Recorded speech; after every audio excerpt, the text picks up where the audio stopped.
श्री शिवाय नमस्तुभ्यम। नमस्कार दोस्तों, स्वागत है आप सभी का आपके अपने यूट्यूब चैनल खुशहाल ज़िंदगी में।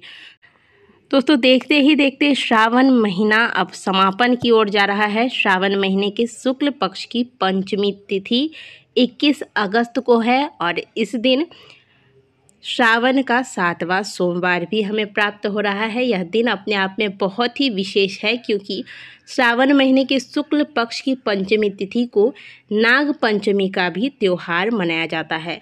भगवान शिव के आभूषण नाग देवता की भी पूजा इसी दिन की जाएगी और इसी दिन भगवान भोलेनाथ की भी पूजा की जाएगी। जब तक आप भोलेनाथ की पूजा नहीं करते तब तक आपकी नाग पंचमी की पूजा जो है वह अधूरी मानी जाती है, क्योंकि नागों को वश में करने का अगर क्षमता किसी में है तो वो है केवल और केवल देवादिदेव महादेव के पास।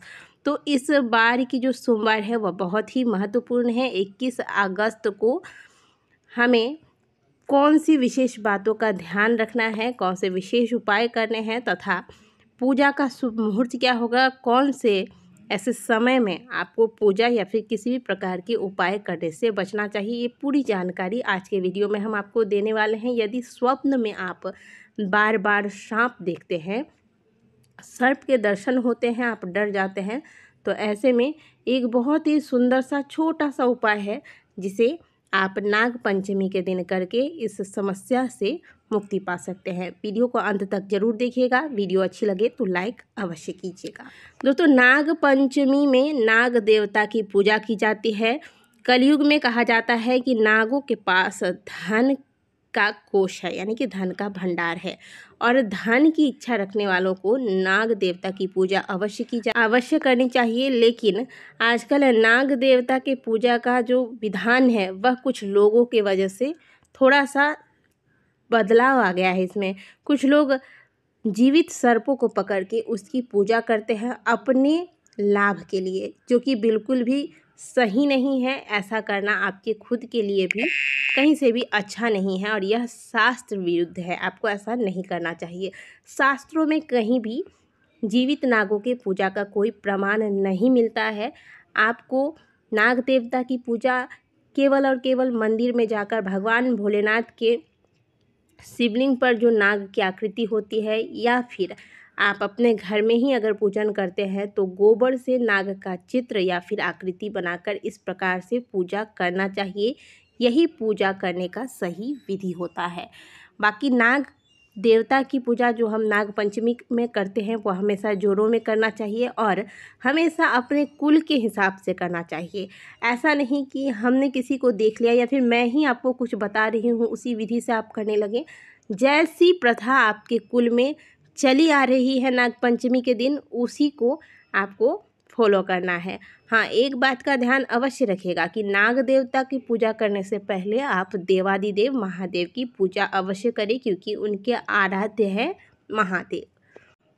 अब देखिए, ये पूजा आप घर में भी कर सकते हैं, मंदिर में ही भी कर सकते हैं, लेकिन जहाँ भी पूजा करें समय का विशेष ध्यान रखिएगा कि राहु काल में कहीं आप कोई पूजा या उपाय ना कर दें।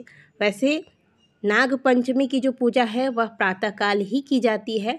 आप प्रातःकाल 5:30 से लेकर 7:30 बजे तक पूजा संपन्न कर लें, क्योंकि 7:30 बजे से 21 अगस्त को राहु काल प्रारंभ हो रहा है, जो कि प्रातःकाल 9:30 बजे तक रहेगा। इस बीच में आप कोई भी पूजा, दान या विशेष उपाय करने से बचें, क्योंकि नाग पंचमी का जो पूजन है वह हमारे हिंदू धर्म में बहुत ही विशेष होता है, बहुत खास होता है और ख़ास अवसर पर हमें मुहूर्त का विशेष ध्यान रखना चाहिए। राहु काल में किए गए जो हम शुभ कार्य भी करते हैं तो उसका फल हमें उतना अधिक प्राप्त नहीं हो पाता जितना हमें प्राप्त होने की संभावना होती है। तो राहु काल में आपको पूजा या उपाय या किसी प्रकार का दान इत्यादि करने से बचना चाहिए। लेकिन जो आप घर में प्रतिदिन पूजा करते हैं उसमें राहु काल देखने की आवश्यकता नहीं है। इसमें आप प्रतिदिन जैसे पूजा करते हैं वो आप कर सकते हैं। इस पर राहु काल का कोई प्रभाव नहीं पड़ता है। अब बात करते हैं आज के दिन विशेष उपाय की। तो देखिए, आज के दिन सबसे पहले तो महादेव की पूजा आपको करनी है। महादेव के पूजन में गाय के कच्चे दूध का प्रयोग अवश्य कीजिएगा। इससे महादेव के शिवलिंग का अभिषेक करें और सुंदर तरीके से, जैसे आप प्रत्येक सोमवार में पूजन करते आए हैं, कर लीजिएगा।